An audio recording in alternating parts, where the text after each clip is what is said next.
Hi, welcome to Anjali's food court. ഇന്ന് ഞാൻ വന്നിരിക്കുന്നത് താറാവ് മുട്ടയും കൊണ്ടാട്ടോ. അപ്പോൾ താറാവ് മുട്ട ബുർജിയാണ് ഇന്ന് ഉണ്ടാക്കാൻ പോകുന്നത്.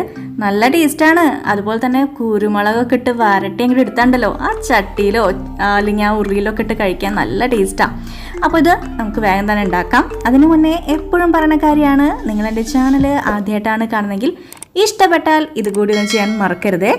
അപ്പോൾ ഇനി നമുക്ക് റെസിപ്പിയിലേക്ക് പോവാം. 4 താറാവ് മുട്ടയാണ് ഞാനിവിടെ എടുത്തിരിക്കുന്നത്. അപ്പോൾ ഈ 4 താറാവ് മുട്ട സാധാരണ കോഴിമുട്ടയെക്കാട്ടും വലുതാവുമല്ലോ താറാവ് മുട്ട. അപ്പോൾ ഒരു 5 ആൾക്ക് നന്നായിട്ട് കഴിക്കാനുണ്ടാവും കേട്ടോ. അപ്പോൾ അതവിടെ ഇരിക്കട്ടെ. നമ്മളൊരു അടികട്ടിയുള്ള പാത്രമോ പാനോ എന്താ ചിങ്ങെടുക്കുക. ഞാൻ ഉരുളിയാണ് എടുത്തിരിക്കുന്നത്. അതിലേക്ക് അല്പം വെളിച്ചെണ്ണ ഒഴിച്ചു കൊടുത്തു. 1.5 ടേബിൾ സ്പൂണോളം വെളിച്ചെണ്ണ ഒഴിച്ചു കൊടുത്തു. ഇപ്പോൾ ഒരു 8 പച്ചമുളക്, ഞാൻ ചീനമുളകാണ് എടുത്തിരിക്കുന്നത്. പിന്നെ 2 മീഡിയം സൈസുള്ള സവോളയും ഇട്ട് കൊടുത്തിട്ടുണ്ട്.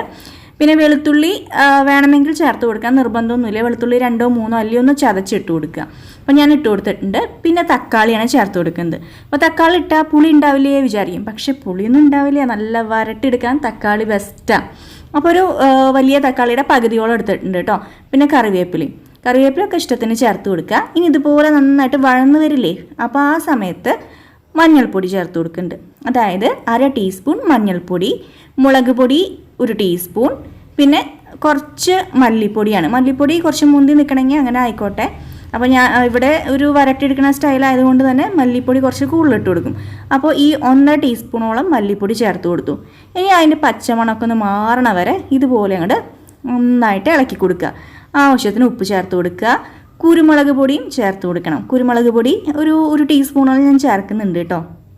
അപ്പോൾ അത് നന്നായിട്ട് ഇളക്കി യോജിപ്പിക്കുക. പിന്നെ കുറച്ച് വെളിച്ചെണ്ണയും കൂടി ഒഴിച്ച് കൊടുത്തു. അത് വിട്ടുപോയി പറയാൻ, ഒരു അര ടേബിൾ സ്പൂണോളം വെളിച്ചെണ്ണ ഒഴിച്ച് കൊടുത്തു കേട്ടോ, അതൊന്ന് മൂത്ത് വരാൻ വേണ്ടിയിട്ട്. അപ്പോൾ ഇനി അടുത്ത സംഭവം മുട്ട അതിലേക്ക് ചേർത്ത് കൊടുക്കണം. 4 മുട്ടയല്ലേ നമ്മൾ എടുത്തിരിക്കുന്നത്, അതൊന്ന് ഉടച്ച് കലക്കി ഇതിലേക്ക് പൊഴിച്ചു കൊടുത്തു. അത്രയേ ഉള്ളൂ കേട്ടോ.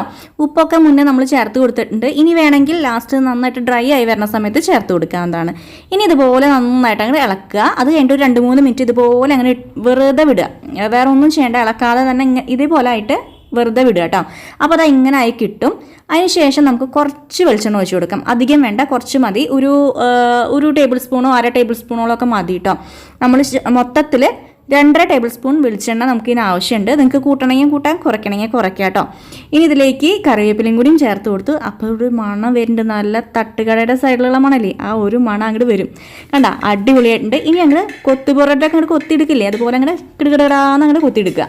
അപ്പോൾ സംഭവം റെഡി ആയിട്ടുണ്ട്. നന്നായിട്ട് ഡ്രൈ ആയിട്ട് കിട്ടണം. അപ്പോൾ അത് ആ അടികട്ടിയുള്ള പാത്രം എടുത്തിട്ടുണ്ടെങ്കിൽ നല്ല സുഖമാണ്. മറ്റേതൊക്കെ ആണെങ്കിൽ അടി പിടിക്കും, അതുകൊണ്ടാണ് പറയുന്നത്. അപ്പോൾ എല്ലാവരും ട്രൈ ചെയ്ത് നോക്കുക. നല്ലൊരു മുട്ട ബുർജി തന്നെയാണ്, നല്ല ടേസ്റ്റാണ്. ചപ്പാത്തിയുടെ ഉള്ളിൽ റോൾ ചെയ്ത് കഴിക്കാനും ചോറിൻ്റെ കൂടെ കഴിക്കാനും കിടിലനാണ്. അപ്പോൾ ഇനി പുതിയ വീഡിയോ ആയിട്ട് വേഗം തന്നെ വരുന്നതായിരിക്കും. പതിവ് പോലെ ഇതൊക്കെ ചെയ്യാം കേട്ടോ. Thank you.